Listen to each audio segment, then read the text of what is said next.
In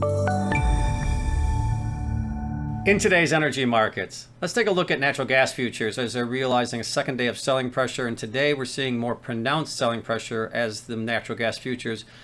The November futures down about 7.5% currently, right at the $5 mark. And we are seeing it actually trading just below the $5 mark here in the after hours. So it's taken out the $5 handle and trading back into the 4 handle, 4.99. And I think when you look at some of the factors contributing to this selling pressure, I think it has to do with the weather patterns to some degree here in the U.S., particularly over the weekend. And the forecasts in the U.S. are calling for more moderate conditions across the several regions of the United States. And it does appear to have an impact, or have had an impact, on demand, at least from the weekend readings.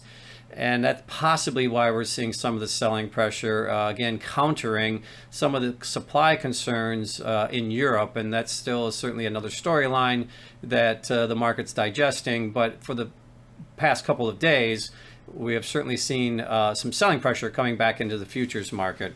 Now, when you look at just the general trends, we are seeing natural gas futures now as they're trading just below $5 at the lowest level since really almost a month. You have to go back, I believe, to September 23rd to see them trading around these levels.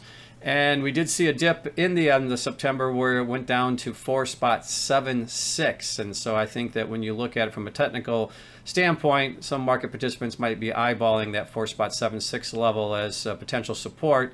We'll have to see if we get there, but nonetheless, the momentum has, at least for the short term, shifted to the downside. And I do want to point out that additionally, in the WTI space, we did see WTI actually go to new 7-year highs intraday into the 83 handle, but dipping back down as we move through the session and currently back into the 81 handle, around 81.5, and that is just down slightly on the session. So a bit of a reversal in the WTI futures today as we're seeing heavier selling pressure in the natural gas futures.